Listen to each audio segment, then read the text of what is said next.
TSG पेश करते हैं 80 शब्द प्रति मिनट की गति से डिक्टेशन स्टार्ट।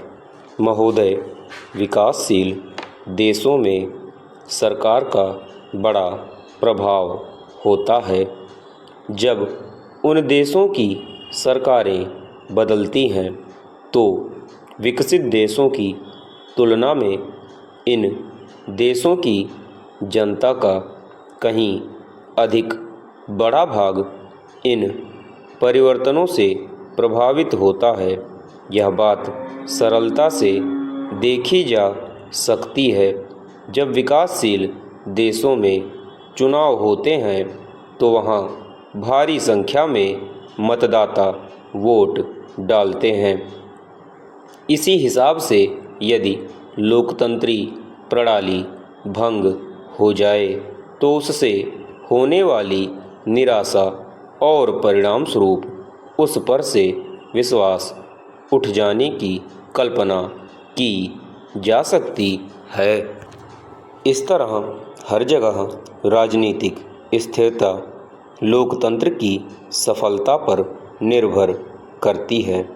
अतः प्रश्न यह है, चूँकि ब्लॉकों की व्यवस्था के लोकतंत्र को विशेष महत्व नहीं दिया जाता था या शायद नहीं दिया जा सकता था, फिर क्या आज यह सोचना आवश्यक नहीं हो गया कि सुस्थापित लोकतंत्र विश्व में अपनी प्रणाली की सफलता के लिए क्या करें, जिससे सरकारों का काम स्पष्ट नज़र आए और वे हर जगह जनसामान्य की आकांक्षाओं के अनुसार चलें।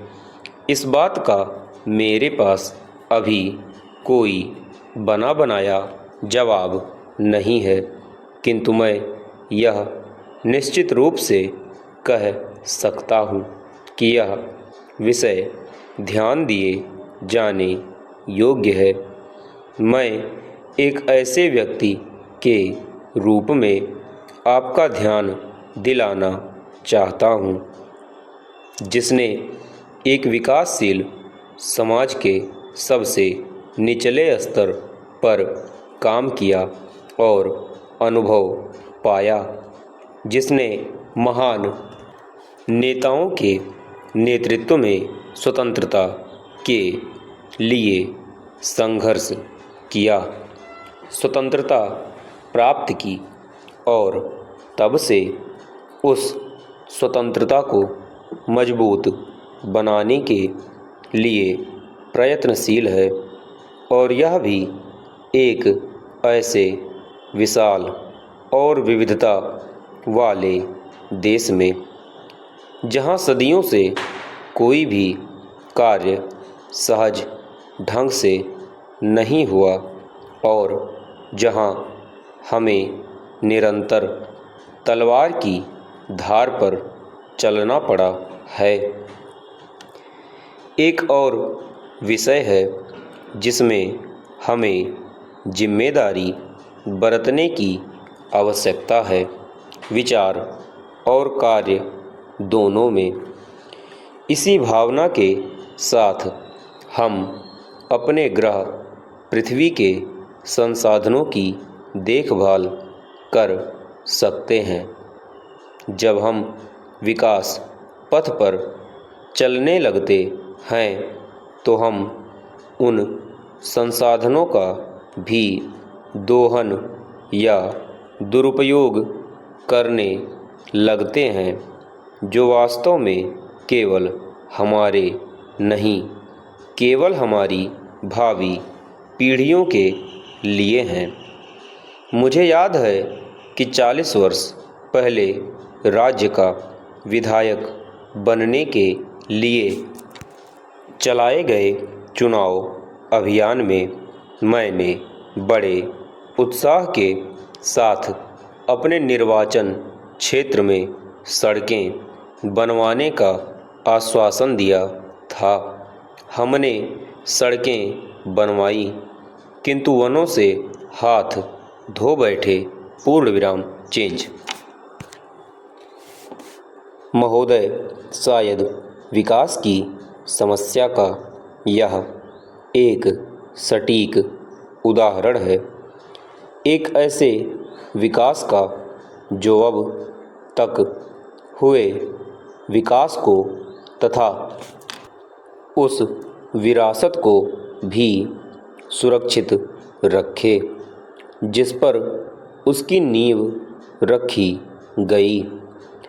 आज के सरल विकल्प कल हमारे लिए पश्चाताप का कारण बन सकते हैं। इसलिए एक और महत्वपूर्ण क्षेत्र जिसमें भारत व अमेरिका हमारे लोग सहयोग कर सकते हैं, ऐसी प्रौद्योगिकियों का पता लगाना है जिनसे दायित्वपूर्ण ढंग से विकास किया जा सके।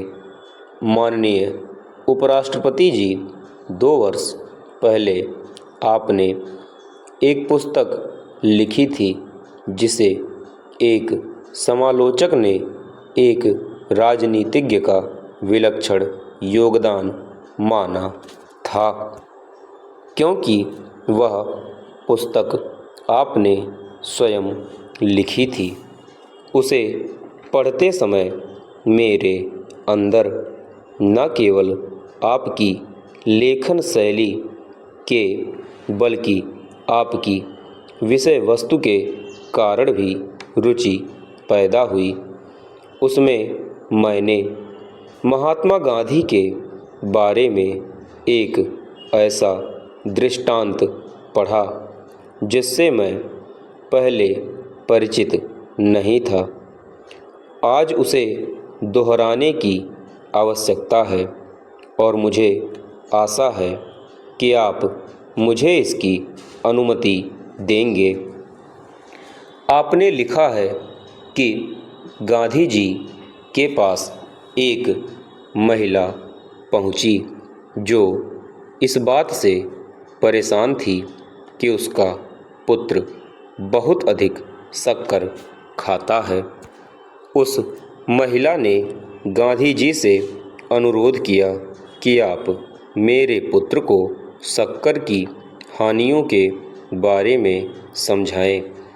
महात्मा गांधी ने ऐसा करने का वचन दिया, पर एक पखवाड़े के बाद आने के लिए कहा। उस महिला ने वैसा ही किया और गांधी जी ने अपने वचन के अनुसार उस लड़के को सलाह दी। माँ ने उसके प्रति बहुत आभार व्यक्त किया, लेकिन वह अपनी इस उलझन को छिपा ना सकी कि आखिर गांधी जी ने क्यों मुझे 2 सप्ताह बाद आने के लिए कहा। गांधी ने बड़ी ईमानदारी से उत्तर दिया, मुझे स्वयं शक्कर खाना छोड़ने के लिए 2 सप्ताह की आवश्यकता थी।